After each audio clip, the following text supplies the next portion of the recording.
तो हर दिन की भांति जिस तरह मैं मैथ के 5 सवाल लेकर आता हूँ, वैसे ही आज भी मैंने 5 सवाल लेकर आए हैं जो आपके एग्जाम के पॉइंट ऑफ व्यू से बड़ा ही महत्वपूर्ण या इम्पोर्टेंट क्वेश्चन है। आप उस क्वेश्चन को देखेंगे तो आपको भी विश्वास हो जाएगा कि इस तरह के क्वेश्चन आपके कंपटीशन एग्जाम में जरूर आते हैं। तो आइए हम लोग देखते हैं कि पांचों सवाल कितने महत्वपूर्ण हैं और कौन कौन से। तो आइए देखते हैं हम लोग मोस्ट इंपोर्टेंट वाला क्वेश्चन नंबर 1। ये सवाल आपके लिए अति आवश्यक है, आप देखिए और इसका महत्व को समझिए कि कितना महत्व वाला क्वेश्चन है।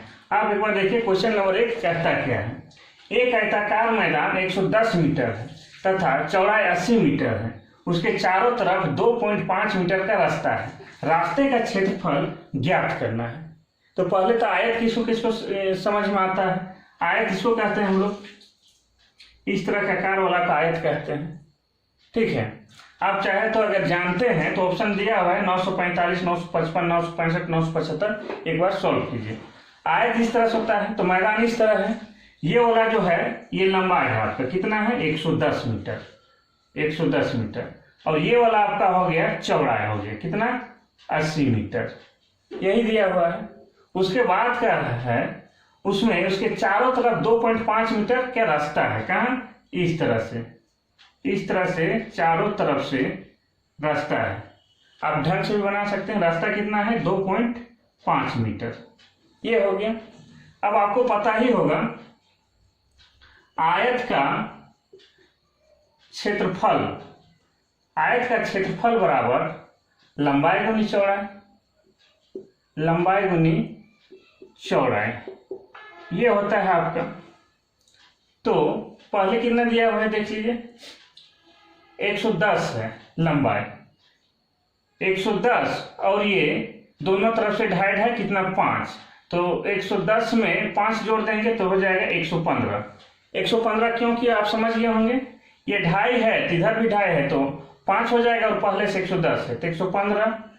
ये 80 है, इसमें भी दोनों तरफ से ढाई ढाई जोड़ देंगे 2.5 2.5 तो 5 हो जाएगा। तो इसको हम लोग 85 85 से गुना कर देंगे। देखिए 5 5 25 के 5, हाथ में 2, 5 1 5, 2 7, 5 1 5, 8 5 40 की 0, हाथ में 4, 8 1 8 और 4 12 के 2, हाथ में 1, 8 1 8 और 1 9 हो गया। ये 5 7 7 9 ये आ गया। इसके बाद कहता क्या है कि इसका इस रास्ता का हमें क्षेत्रफल पता करना है। तो इसको छोड़ के अभी हम लोग गुना करेंगे। पहले वाला ओरिजिनल वाला 110 गुने 80 को करेंगे गुना। देखिए 8 1 8, 8 1 8, ये हो गया और 2 0 डाल देंगे, 8880। इसको हम लोग इसमें माइनस कर देंगे तो आपका आ जाएगा आंसर। देखिए 8880 नहीं 8800, 5 के 5 हो जाएगा, अब 7 के 7 हो जाएगा और यहाँ 1 आ गया। 17 में 8 कम 9 हो जाएगा और यहाँ से 1 चला गया है, यहाँ से भी चला गया है, यानी 8 में 8 कम खत्म हो जाएगा तो 975 ये मीटर हो जाएगा। ये वाला आपका जो रोड है इसका क्षेत्रफल कितना हो जाएगा 975, और 975 कौन सा ऑप्शन में दिया है, ऑप्शन नंबर डी में, तो ये आपका सही हो जाएगा। नंबर 2 देखते हैं इसमें क्या कहता है। सवाल क्या कहता है पहले गौर से आप समझेंगे, उसके बाद सोल्व करेंगे।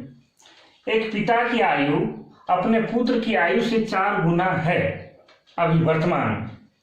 10 वर्ष पहले पिता की आयु पुत्र की आयु से 7 गुना के बराबर थी, यानी 10 साल पहले 7 गुना थी, अभी लेकिन 4 गुना है। तो पिता की वर्तमान आयु क्या है वही निकालना है। जब इस तरह से क्वेश्चन आते हैं तो हमें कंपटीशन में जल्दी सोल्व करना रहता है और क्वेश्चन लंबा देख के हम लोग घबरा जाते हैं। इसको बनाने का तरीका क्या है, गो थ्रू ऑप्शन, ऑप्शन देख के हम लोग सोल्व करेंगे।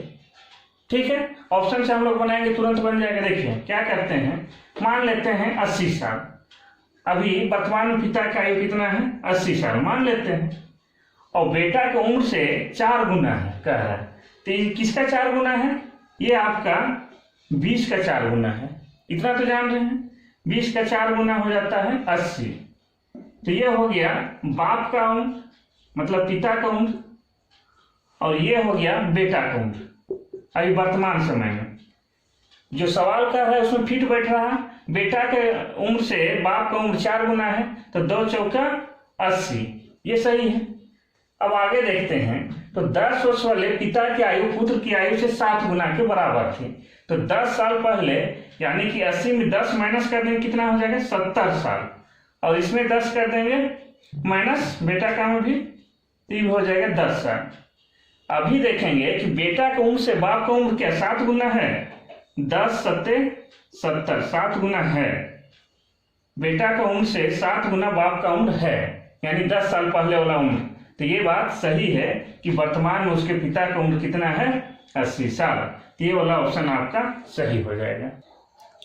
ये क्वेश्चन भी आपके लिए मोस्ट इंपोर्टेंट वाला क्वेश्चन है। आइए देखते हैं ये क्वेश्चन क्या कहता है। इसको भी पहले समझिएगा, उसके बाद सोल्व कीजिएगा, क्योंकि सवाल को आप जब समझ जाते हैं तो उसको सोल्व करना बिल्कुल मुश्किल नहीं रह जाता है। यानी कि इस सवाल को समझने के साथ ही वो सवाल आधा सोल्व हो चुका होता है। देखिए इसमें कहता क्या है, यदि किसी वस्तु को 425 रुपये में बेचने से उतना ही लाभ होता है जितना कि उसे 355 रुपये में बेचने में हानि होती है, तो उस वस्तु का क्रय मूल्य क्या है। 360, 370, 390, 380।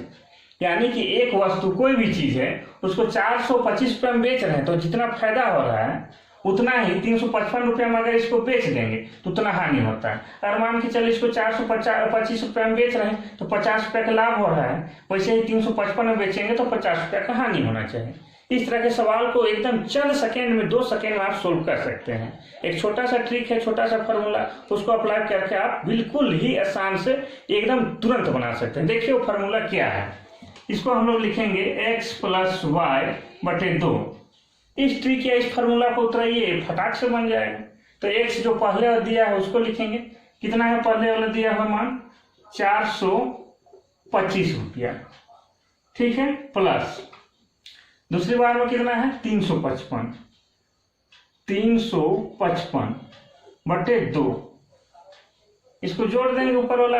देखिए 5 5 10 के 0, हाथ में 1, 5 2 7 1 8, और फिर हो गया 3 और 4 7, 780 है। इसको 2 इस तरह से इसको काट देंगे, 2 तिया 6, एक इधर आ गया 18, 2 9 18 और 0 0,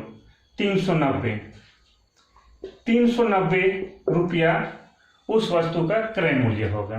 390 रुपया का अगर 425 में बेचते हैं तो जितना फायदा होगा उतना ही 355 में बेचने से हानि होगा।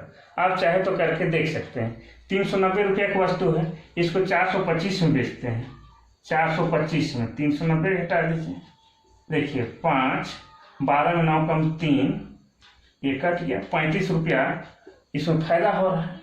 और वही 390 की वस्तु को हम 355 में बेच रहे हैं, 5 के 5 और 10 में 5 कम 5, और यहाँ देखिए 8 है, 8 में 5 कम 3, वही हो गया। इसमें भी 35 रुपया इसमें फायदा हो रहा है, इसमें बेचने में 35 रुपया हानि हो रहा है। इस तरह से आप चेक भी कर सकते हैं। तो ये आपके लिए मोस्ट इंपोर्टेंट वाला क्वेश्चन था। इसके बाद देखते हैं और दूसरा क्वेश्चन। आइए क्वेश्चन नंबर 4 क्या कहता है। क्वेश्चन नंबर 4 कहता है कि 2 उम्मीदवारों के बीच हुए चुनाव में एक को 55% वैध वोट मिले और 20% वोट अमान्य थे। यदि कुल वोटों की संख्या 7500 हो तो दूसरे उम्मीदवार को कितने वैध वोट मिले। कहीं पर चुनाव होता है, 2 पक्ष के लोग हैं, उसमें एक जन को कितना मिलता है 55% वोट मिलता है, और 20% अमान्य वोट है, यानी कि नोटा वाला सिस्टम है। 20% वोट नहीं, किसी को नहीं मिलता है, ना एक को ना दूसरे उम्मीदवार को। अब ये बताना है कि पहला को 55% वोट मिला है और 20% वोट नोटा में गया है, यानी कि अमान्य हो गया है, और वोटों की कुल संख्या कितना है 7500, तो दूसरा को कितना मिला होगा। इसको सोल्व करेंगे बिल्कुल आसान तरीके से। तो देखिए टोटल वोटों की संख्या कितना है 7500, 7500 है भाई। इसमें 20% तो नोटा चला गया, यानी कि ये किसके बराबर है 80% है। इसका 80% हम लोग निकाल देंगे, 80% फुल वोट आ जाएगा, 20% तो नोटा चला गया। देखिए 0 0 0 कट गया, 0 0 0 कट गया, अब 8 पचे 40 के 0, 8 सत्ते 56 और 4 60, यानी कि ये हो गया आपका और 0 6000 मत। 6000 मत पड़ा है, क्योंकि 20% तो नोटा में चला गया, अमान्य हो गया। अब 6000 वोट में 55% किसको मिला है? पहला उम्मीदवार को। तो दूसरा को कितना मिलेगा? 45। क्या है कि कोई भी चीज अपने आप में 100% होता है, तो दूसरा को 45% मिला है। तो 6000 को 45% कितना होता है, उसको निकालने के लिए ऐसे हम लोग लिखते हैं, परसेंट में निकाल लेते हैं। अब ये 0 कट गया, 0 कट गया, 0 ये 0 कट गया। अब 6 पचे 30 के 0, हाथ में 3, 6 चौके 24, 24 25 26 27, 70 और 1 0, 2700। यानी कि जो दूसरा उम्मीदवार है उसको वोटों की संख्या कितना है, उसको कितना मिला है? उसको 2700 वोट मिला है। ठीक है, और 27 ऑप्शन नंबर सी में है, ये आपका सही हो जाएगा। अगर समझाने से आपको समझ में नहीं आया तो एक बार धीरे से देखिएगा तो समझ आ जाएगा। बिल्कुल आसान तरीके से समझा है। इसके बाद एक और मोस्ट इंपोर्टेंट क्वेश्चन देखते हैं फट से।